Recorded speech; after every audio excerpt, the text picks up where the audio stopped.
Bom dia, estamos hoje em mais uma rúbrica Let's Talk e hoje temos connosco uma mulher subejamente conhecida de todas as portuguesas e de todos os portugueses pelo lastro, pelo legado que deixou nas políticas públicas na área da inclusão, uma área hoje tão falada, e na área da solidariedade social. Hoje ocupa um cargo de extrema importância em termos corporativos no Montepio geral, e eu gostava de começar por perguntar à doutora Idália Serrão, que exerceu cargos de âmbito autárquico, de âmbito parlamentar, de âmbito governativo. Como é que vê hoje a sua presença no mundo empresarial? Bom dia, Teresa. Podemos tratar-nos assim? Claro que sim. O nome próprio é Teresa Idália e não doutora. Claro que sim. Mas quero, em primeiro lugar, agradecer-lhe muito este convite. É um grato gosto para mim estar aqui e é uma oportunidade também para lhe dizer que tenho uma grande admiração pelo seu trabalho. Sigo. Muito obrigada. Tenho uma grande admiração pela sua carreira e pela maneira como conduz todo este grupo e aquilo que tem alcançado ao longo dos anos. Como é que eu vejo o mundo corporativo? O mundo corporativo é, para mim, uma sequência, enfim, que interrompi quando comecei a exercer cargos públicos. Uhum. Isto é, a minha formação inicial é na música. Eu fui violinista profissional, dei aulas de música durante alguns anos, desde os 16 anos, aliás. Fiz com outro sócio um estúdio de gravação, que era um estúdio de grande sucesso. Eu lembro-me que no início das emissões da televisão por cabo, nós tínhamos uma ocupação cerca de 20 horas por dia, entre dobragens, entre versões portuguesas de documentários. Enfim, foi uma época muito, muito boa mesmo, do ponto de vista empresarial. Entretanto, fiquei doente e quando regressei dessa doença, achei que tinha que ir fazer outra coisa. Qualquer coisa. Lembro-me que na altura ser voluntária não me chegava. Enfim, há razões que a própria razão desconhece. E na altura eu já era militante de um partido político, do Partido Socialista, mas sem militância ativa, sem qualquer militância ativa. E lembro-me de ter ido ter com o José Nisa e de ter dito: olha, estou aqui para o que precisares. E ele diz: então vais aqui na lista para a Junta de Freguesia de Almoster, que é a minha terra, Concelho de Santarém. E assim começaram as minhas andanças e, portanto, a partir daí, durante o tempo em que estive na Junta de Freguesia, como não tinha tempos atribuídos, eu compatibilizava as duas atividades. Depois fui eleita como vereadora para a Câmara de Santarém. De seguida fui convidada para integrar o 17º e o 18º Governos Constitucionais. A empresa teve que ficar para trás, obviamente. Depois regressei à Assembleia da República, onde estive durante mais 7 anos. E, naturalmente, porque também eu lembro-me quando terminou a minha atividade governativa, eu tive um convite para exercer funções numa entidade do terceiro setor, mas não me parecia bem, uma vez que tinha tutelado as organizações do terceiro setor, passar imediatamente do governo para essa mesma entidade, e estive na Assembleia da República, e depois surgiu naturalmente esta oportunidade. Para mim também a passagem pela vida pública foi apenas uma fase da minha vida e, de uma maneira ou de outra, eu haveria de regressar ao mercado de trabalho. Mas considera que a sua experiência política e legislativa foi relevante para o cargo que exerce hoje em dia? Certamente, aliás, a nossa vida e a nossa consistência é feita de todos os momentos pelos quais nós passamos, e considero que sim, a experiência legislativa, a experiência executiva foram muito importantes, a par da minha formação académica também, que fiz entretanto, foram muito importantes para o trabalho que eu faço hoje, que eu diria que ser administradora executiva da Associação Mutualista Montepio é de grande responsabilidade, não só porque temos uma grande presença regulatória e de supervisão, e ainda bem, a regulação e a supervisão existem exatamente para isso, fazem bem às instituições, mas também porque é uma responsabilidade gerir o património e a aplicação das poupanças de 600 mil associados. Portanto, eu diria que sim. Como é que vê a solidariedade social hoje em dia, num mundo muito diferente daquele em que foi secretária de Estado destas áreas, numa altura em que temos níveis de pobreza algo preocupante e em que principalmente estes temas estão a ser tão atacados do ponto de vista ideológico? Vejo com alguma preocupação, mas também com esperança. Eu, nestas coisas, eu sou sempre otimista. Independentemente dos momentos da vida em que, enfim, podemos estar mais em baixo ou mais em cima, gosto de ser sempre otimista, porque pior que ser otimista ainda nos puxa mais para baixo. E, portanto, eu vejo com algum otimismo, mas também como um desafio, porque é certo que os poderes públicos fazem o seu trabalho, não é? Quer através do sistema contributivo, quer através do sistema solidário, o sistema contributivo, enfim, que resulta dos nossos descontos que fazemos por via da nossa atividade profissional todos os meses, e o sistema solidário que depois redistribui para todas aquelas prestações que são prestações solidárias, e, portanto, o Estado tem aqui um papel importante e não deixa de o fazer, porque existe efetivamente um compromisso com as organizações que estão no terreno, por via de acordos de cooperação e de compromissos que são feitos entre o Estado, nomeadamente entre a Segurança Social e estas organizações, e, portanto, no fundo são transferências indiretas para apoio às famílias, para as respostas para os idosos, para as crianças, para as pessoas com deficiência, para as vítimas de violência doméstica. Elas existem, mas, na minha opinião, tem que haver aqui um compromisso entre todos nós, entre organizações do terceiro setor, organizações da sociedade civil, segurança social, que estou certa, enfim, só se tivermos uma hecatombe ideológica é que a segurança social deixará de cumprir aqueles que são os seus compromissos. Eu diria que as suas obrigações também. Mas nós temos hoje no terreno muitos recursos, temos que os saber organizar melhor. Nós temos já conselhos locais de ação social, temos comissões sociais de freguesia, mas ainda não sabemos trabalhar em rede. E considera que as políticas de solidariedade social podem estar postas em causa? Ou quando diz que tem esperança porquê? Tenho esperança porque nós temos, enfim, sempre a conduzir os destinos do país.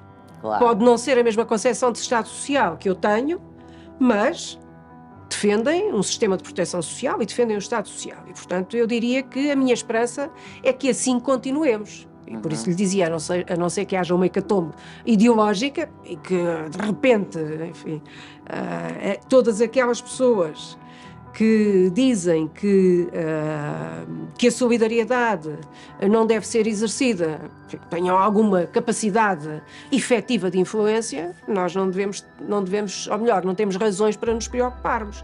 E há toda esta ligação entre a Segurança Social, as IPSS, as próprias empresas, porque hoje as empresas também têm uma palavra a dizer por via daquele que eu diria que é o pilar S das suas estratégias de sustentabilidade, não é? Não é só a preocupação com o ambiente, nem a preocupação com a governança das próprias empresas, é também a preocupação com a responsabilidade social, o pilar S destas estratégias. Exatamente. Que se traduz de forma interna, através, enfim, da garantia do bem-estar dos trabalhadores das próprias empresas, mas também na forma externa, na sua ligação com as comunidades, na forma como exercem o voluntariado. E, portanto, dentro destes recursos que estão disponíveis na comunidade, não é? Que são recursos financeiros da Segurança Social, o trabalho das IPSS que os gerem e que os majoram, e também o contributo das empresas, nós temos aqui uma responsabilidade muito grande de pôr ao serviço das pessoas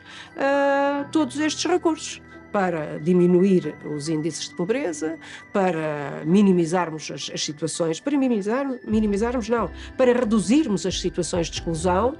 Há aqui uma grande responsabilidade que é de todos nós. Saiba quem manda,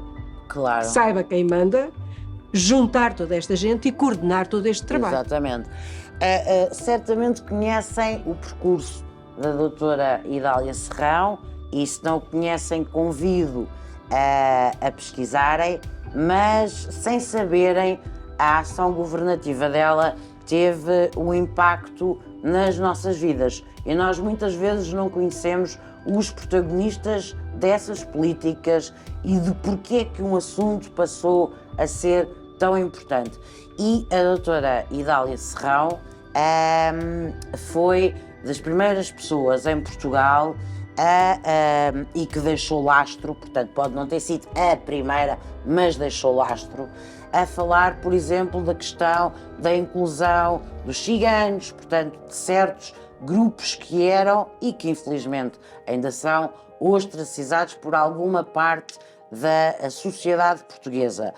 Considera, portanto, eu considero e deixou obviamente, mas se quiser, qual foi a marca que acha que deixou nas políticas públicas portuguesas?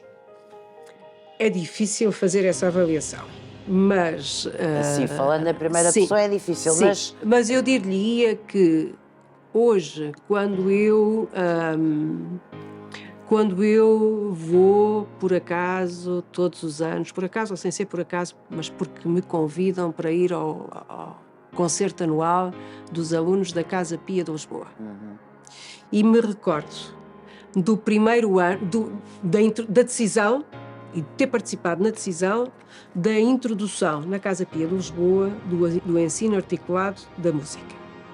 Quando me lembro do primeiro ano em que o concerto que foi realizado, salvo erro, no São Luís, teve que ter a intervenção das forças de segurança porque os pais e as mães se digladiavam, para usar aqui uma expressão mais suave, para entrar, para ocupar os lugares na plateia e nos camarotes, não conseguiam estar calados durante a execução dos filhos. E quem vai hoje, passado estes anos, a estes concertos anuais da Casa Pia de Lisboa, que agora são realizados ali no Cinema Tivoli, agora Teatro Tivoli, e vê não só a evolução que os miúdos tiveram, vê a sonoridade da orquestra, assiste a um concerto onde não se ouve uma mosca, nem se ouve um telemóvel a tocar, e muitas vezes eu vou a outros concertos e ouço telemóveis a tocar. Quando se olha para os percursos dos miúdos que eram, à partida, apesar de eu achar que não há casos perdidos, as crianças são um bem muito escasso e, portanto, a nossa obrigação é investir, fazer tudo para que tenham sucesso, mas quem olhava para estes miúdos que não tinham um projeto de vida, eram maus alunos, e hoje vê que são alunos, são os melhores alunos às vezes das suas turmas, a português e a matemática, ainda têm bom aproveitamento nos instrumentos. Eu muitas vezes, porque eu sou muito chorona, e eu muitas vezes saio do concerto anual do Tivoli e, como deixo o carro lá embaixo nos restauradores, deixo impertrivelmente a avenida a chorar, às vezes baba e ranho, e digo, se tivesse que encontrar uma justificação para os dias que não fui a casa, para os momentos que não acompanhei dos meus filhos, enfim, para as vidas que a minha vida deu, porque, enfim, nós deixamos de ir a casa, às vezes dizemos, um dia tenho as malas à porta, não nos lembramos é que um dia já se esqueceram de nós, não é? Para isto tudo, eu diria que isto valeu tudo. Isto faz valer tudo, não é? E como outras manifestações, ainda hoje, passados estes anos, é muito frequente Eu continuo a viajar pelo país, não é? A Associação Claro. Mutualista Montepio tem associados em Claro. todo o país, em todo o território nacional, mas temos também, eu presido a empresa de saúde, portanto, lares privados e cuidados continuados, unidades de cuidados continuados. Nós somos o maior prestador nacional de cuidados continuados, e às vezes ando pelo país e vem uma pessoa ter comigo, ainda há pouco tempo estava no norte e uma senhora eu estava a tomar um pequeno almoço no hotel e ela veio ter comigo e diz: olha, tenho que lhe agradecer. Diga, nunca me posso esquecer que a decisão tal que tomou veio mudar a minha vida, porque eu tenho um filho com deficiência, hoje já é um adulto, e aquela decisão que tomou veio mudar a nossa vida. Muito obrigado. Eu acho que isto são aquelas coisas que, independentemente das avaliações que devam existir do nosso trabalho, do trabalho que nós fizemos, isto vale tanto. Eu diria que vale tudo. Dá sentido à vida. Olha, e enquanto mãe, tem um filho e uma filha que são eles também exemplos, enquanto mãe, considera que a política foi importante para ser uma melhor mãe? Considera que os educou com valores mais modernos, progressistas, ou foi por ser mãe que conseguiu aportar esses valores à sua carreira política? Portanto, como Sim. o sucesso dos seus filhos hoje, e os valores, obviamente, que eles têm, não é? Que também, por isso é que se calhar têm tanto sucesso, qual é a importância? Eu acho que há aqui uma relação de reciprocidade. Eu, mesmo com esta vida, enfim, desregrada, não é? Tive sempre uma preocupação, que foi estar sempre presente nas reuniões da escola e sempre presente nos aniversários. Mesmo às vezes tinha coisas muito importantes, compromissos muito importantes, e eu dizia: tenham paciência, o meu filho ou a minha filha amanhã faz anos e eu tenho que estar em casa. Mas não há mas nem meio mas. E, portanto, esses momentos para mim foram sempre sagrados. Assim como aquelas pequenas coisas. Eu hoje relembro as vésperas de carnavais em que eu estava a fazer jubas de leão e rabos de leão e coroas de palhaço até às tantas da manhã. Esse tipo de coisas eu tentei sempre acompanhar, mesmo sabendo que não estive presente em muitos momentos. Mas houve sempre uma preocupação muito grande de estar o máximo possível e de lhes transmitir valores. Mas eles cresceram ambos numa casa com valores, e o principal valor é o respeito pelos direitos humanos, o respeito pelas pessoas e o respeito pelos direitos humanos.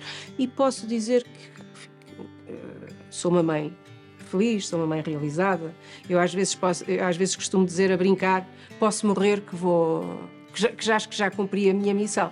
Eu tenho 2 filhos, uma filha com 37 e um filho que tem 28, está há poucos dias de fazer 29, e eu diria que com vidas completamente diferentes, carreiras completamente diferentes. Ela teve um percurso regular,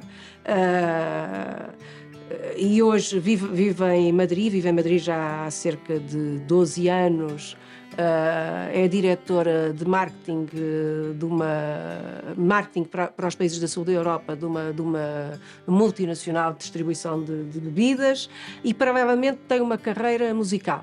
Ela escreve, ela compõe, ela faz os arranjos. Irei dentro de poucos dias a Madrid, porque ela vai fazer 2 espetáculos em Madrid. Independentemente desta sua carreira corporativa, do mundo corporativo, ela ainda tem esta vida, e já esgotou os 2 espetáculos. E, portanto, ainda bem que eu comprei bilhetes logo no início, fui à Ticketline e comprei os bilhetes, porque senão hoje já não conseguiria assistir. Mas ainda bem que é assim. E foi considerada no ano passado, pelos seus pares em Espanha, um dos 10 melhores profissionais de marketing de Espanha. E, portanto, isto deixa-me muito feliz. Paralelamente, a Inês sempre fez voluntariado, sempre se dedicou a causas. Aliás, ela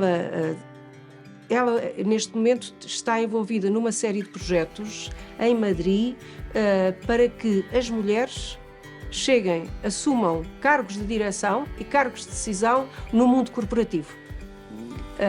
tem uma meta, é um projeto muito interessante em Espanha, que eu também acompanho, mas independentemente disso, eu lembro-me que a Inês ainda estava na faculdade e fazia voluntariado com uma associação internacional de progéria, que é uma doença degenerativa que as crianças têm poucos anos, mas o seu desenvolvimento celular, enfim, é como se fossem já muito velhinhos, e ela fazia tradução de textos científicos para português. Eu lá pedia ajuda a um primo que estudava medicina e a mais uma série de gente e fazia esse tipo de trabalho. Assim como, enfim, está sempre disponível e muito participativa em projetos de solidariedade. E depois tenho o meu filho, que tem uma carreira desportiva, que está este ano a terminar a sua licenciatura, porque era importante claro, que ele tivesse a sua formação. Claro.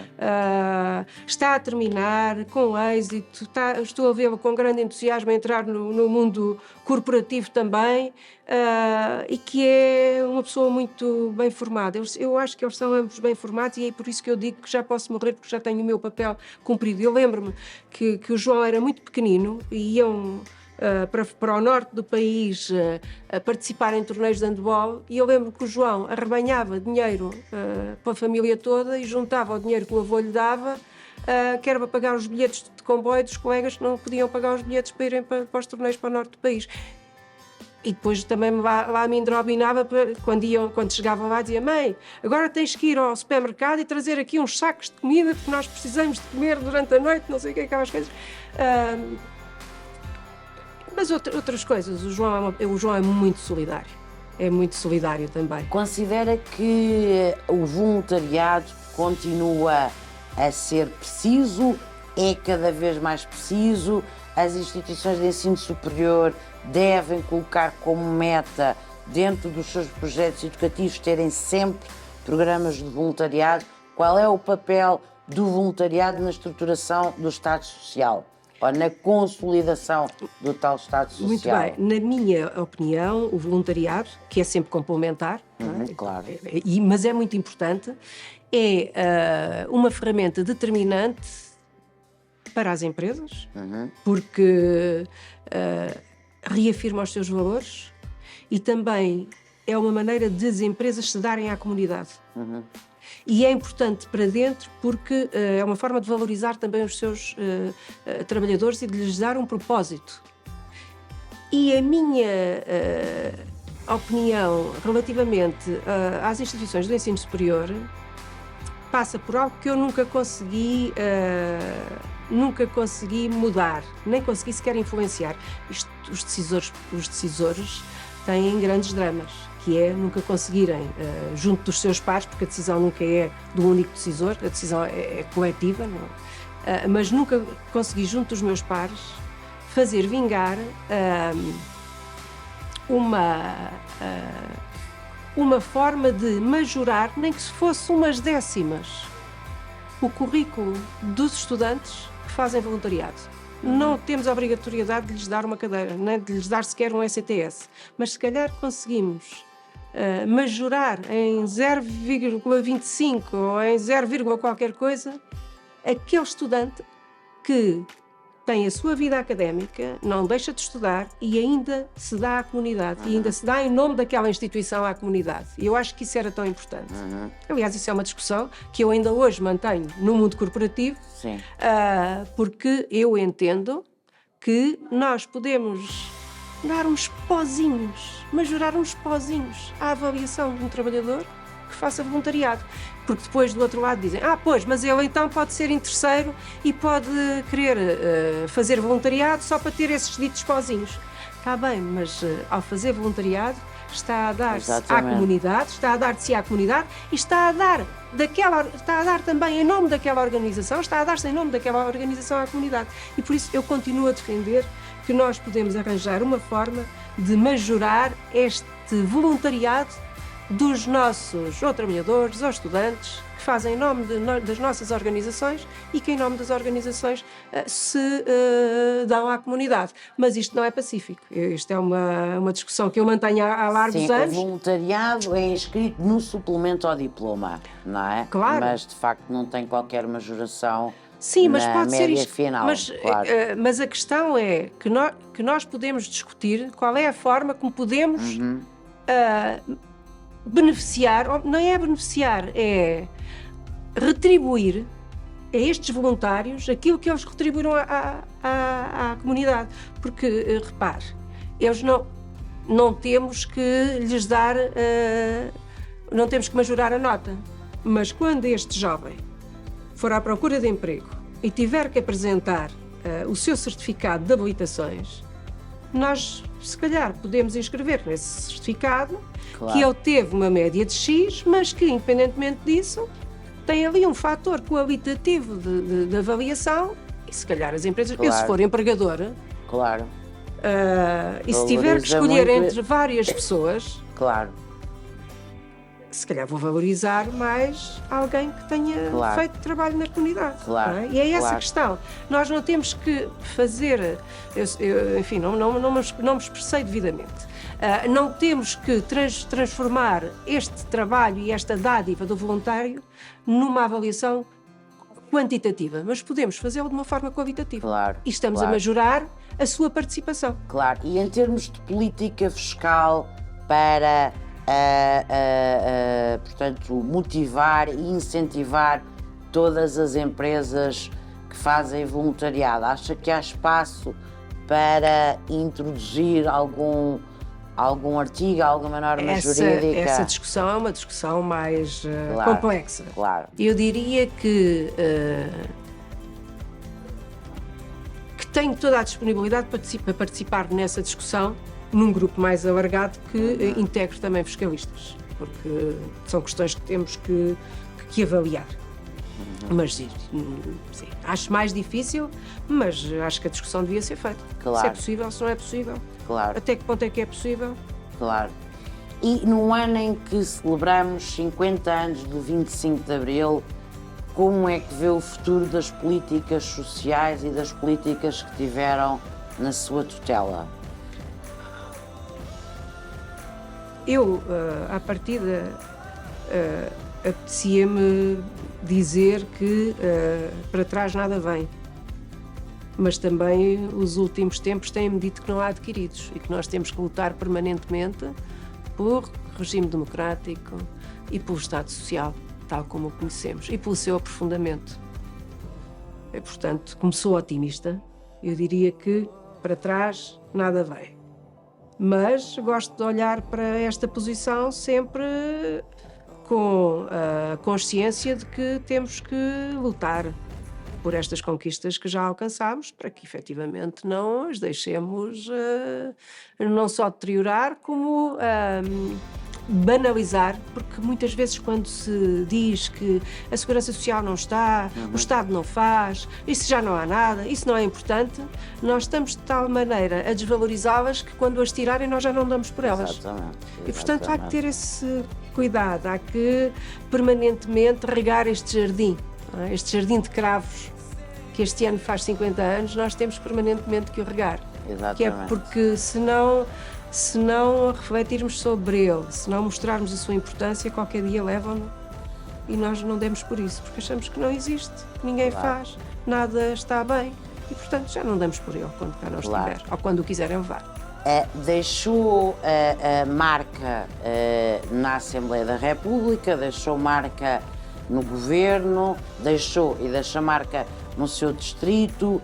Em termos corporativos, qual é a marca que quer deixar? Em termos corporativos, a marca que eu quero deixar é de crescimento, mas crescimento sustentado e crescimento com respeito pelas pessoas com quem trabalho, que comigo trabalham, respeito pelos associados, respeito pelos beneficiários das minhas decisões.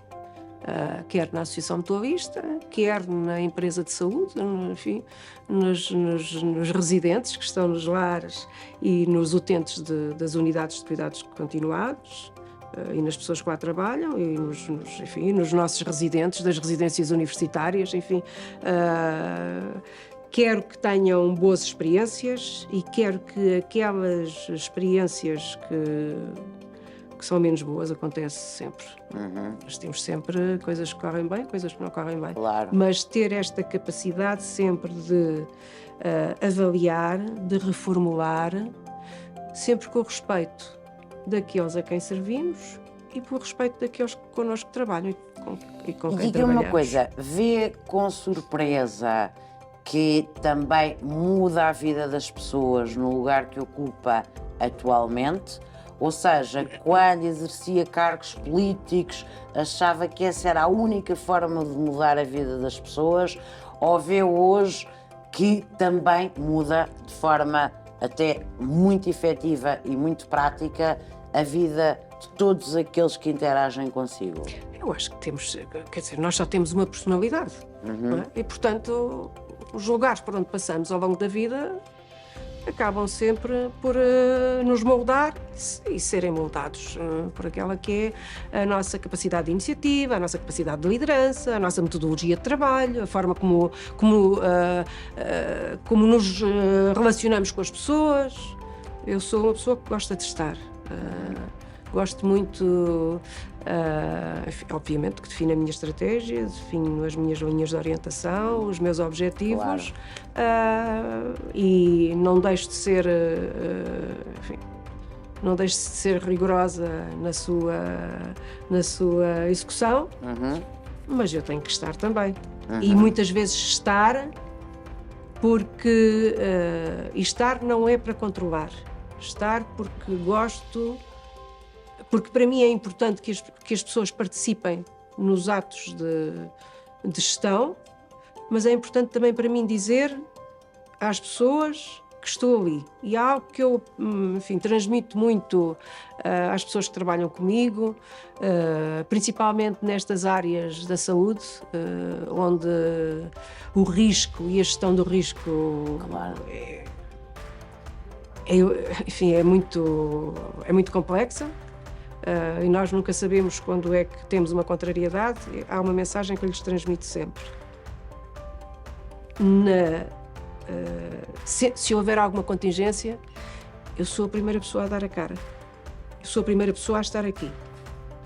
Mas somos todos responsáveis, nós temos definidas linhas de ação, temos definidos objetivos e vocês têm que fazer tudo para os alcançar.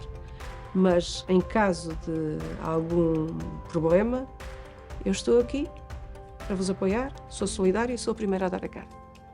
E, portanto, isso é importante. Muitas vezes, enfim, nós temos residências distribuídas um pouco pelo território do continente.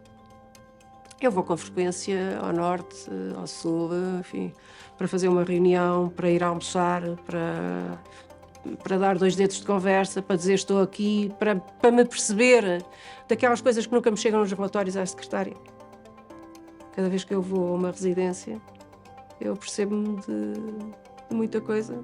Mas não vou com o sentido de ver, olha, isto está bem, isto está mal, agora vou chamá-los à atenção, vou penalizá-los. Não, para mim é importante, as organizações são mesmo assim, não é? Os tempos, às vezes, da decisão são diferentes dos tempos da execução.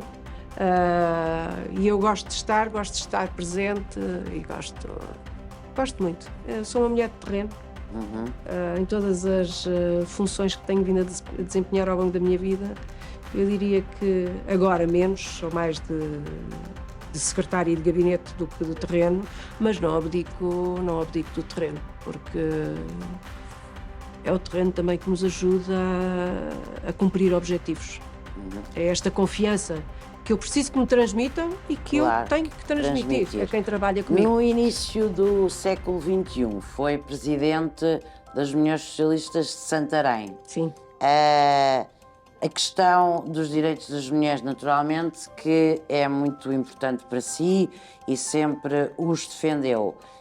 Que exemplo é que quer deixar ou passar às mulheres que olham para si e a veem como uma inspiração, tanto na autarquia, como na Assembleia da República, no governo e hoje no mundo corporativo? Outra pergunta difícil.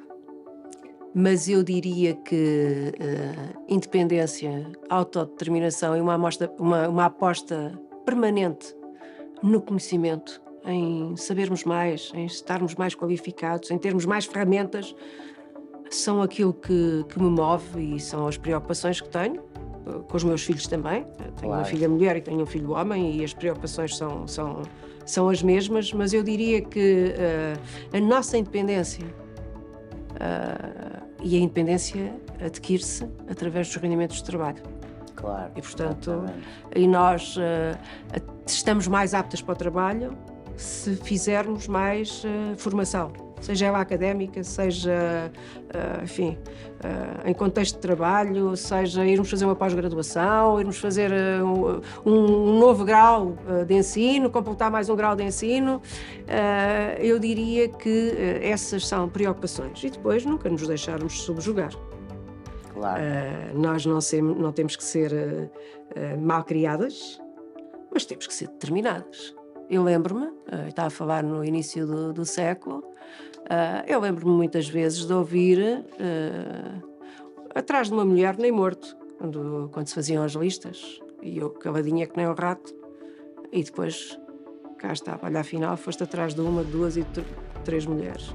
Ou então o seu marido deixa andar aqui tão tarde nestas reuniões.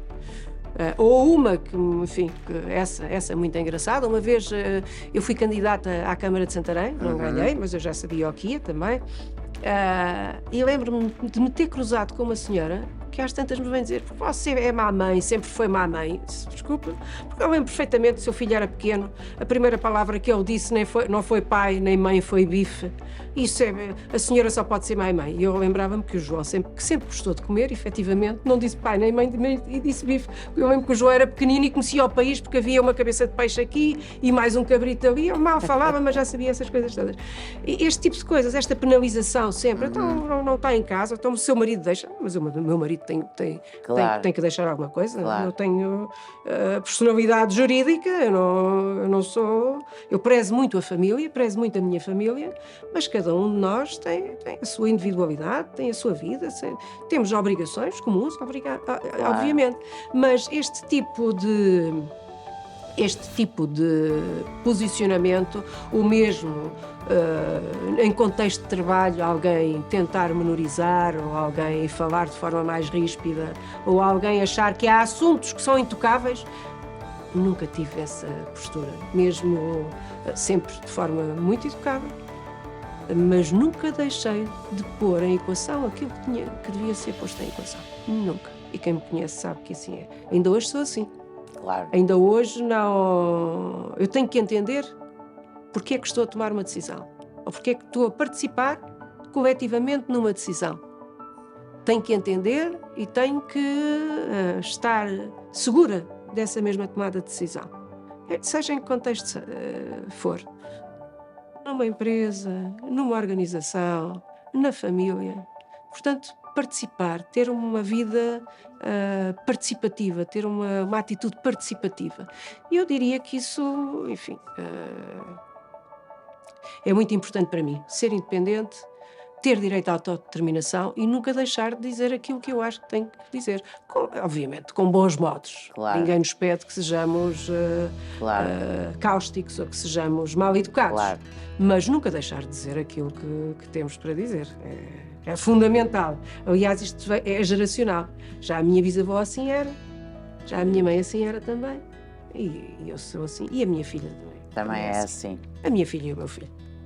Doutora Idália, quero-lhe dar os parabéns pela sua carreira, dizer que inspirou muitas mulheres. Eu não era do seu distrito, mas também fui inspirada por si. E depois também me candidatei e fui presidente aqui do Departamento das Mulheres Socialistas de Lisboa e sempre olhei para si, como referiu mesmo agora, como alguém muito calmo. Portanto, de si não transparece que tenha grandes episódios de altercação ou de fúrias, portanto, sempre alguém muito calmo, sempre alguém muito eficaz e sempre alguém muito incisivo. E principalmente uma pessoa extremamente simpática e afável. E, portanto, é esta a nota que eu creio que todos têm de si e aqueles que têm o privilégio de trabalhar consigo hoje, que saibam aproveitar bem e que deixe-lhe um repto: não deixe de inspirar as mulheres no Partido Socialista e não deixe a sua participação cívica, porque ela é de uma importância extrema. Nós precisamos, mais do que nunca, de exemplos progressistas, de exemplos que seguem. Nunca imaginámos que em 2024 tivemos que dizer isso, mas que seguem aqueles que no 5 de outubro de 1910 instauraram a República. Aqueles e aquelas. Exatamente, aqueles e aquelas, obviamente, e aqueles e aquelas que fizeram o 25 de Abril, e portanto eu quero lhe dar os parabéns pela contínua inspiração que é e pelo magnífico trabalho. Não tivemos a oportunidade de falar, mas que faz atualmente com toda a fiscalização e a regulação que existe no setor, que a maioria das pessoas não tem sequer uma mínima ideia. E, portanto, desejar-lhe o melhor para o seu futuro e dizer que foi um gosto tê-la aqui connosco. Para quem quiser conhecer melhor a doutora Idália Serrão, ela exerce cargos de grande relevância e, portanto, estou certa que se quiserem conversar com ela, o e-mail dela é público, portanto, terá todo o gosto em responder às vossas questões e às sugestões que possam ter para lhe dar. Muito obrigada. Eu aqui fico muito grata.